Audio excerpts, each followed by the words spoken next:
Sinubukan ko ang 2 araw na libreng motorcycle riding training ng MMDA upang mainsayo ko pa ang aking figure of 8 driving skills. Pwede rin ito sa mga hindi pa marunong magbisikleta o magbalanse. Para sa pagrehistro, pwede kayong mag-walk-in sa MMDA Motorcycle Riding Academy, Meralco Avenue, dito sa Pasig. O di kaya naman pwede rin kayong mag-register online sa MMDA website. Sa pagpunta sa kanilang tanggapan, bibigyan nila kayo ng brochure at listahan ng requirements.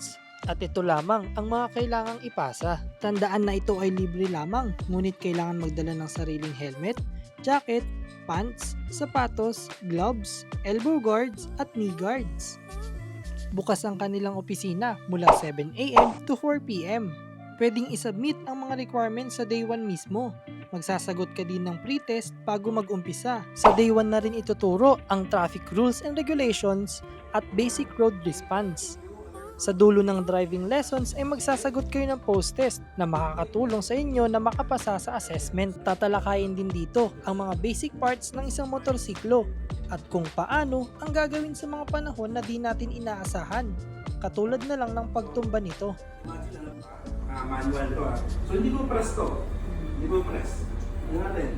Magaling na. Kaya na. Kaya hindi na bumulong oh. Di ba kayo napagtayo pa lang na bumulong na?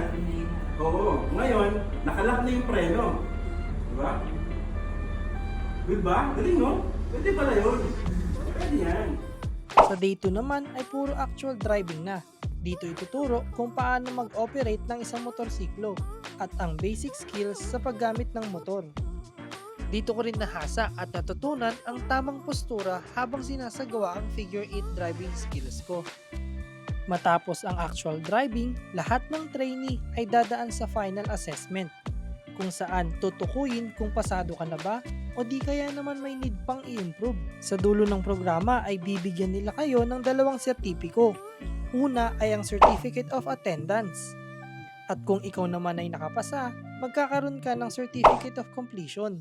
Sa pagsubok ko ng programang ito, marami akong nakasabay na riders na may iba't ibang kwento katulad ng isa kong kaklase na 52 years old. Ang dahilan niya sa kung bakit gusto niyang matuto pa magmotor ay para sa kanyang business.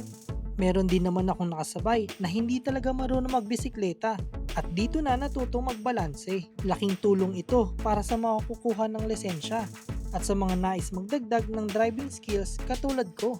Ayun lamang, dito na nagtatapos ang MMDA MRA adventure ko. Samahan niyo ko sa mga susunod ko pang adventure. Kita kits! Bye!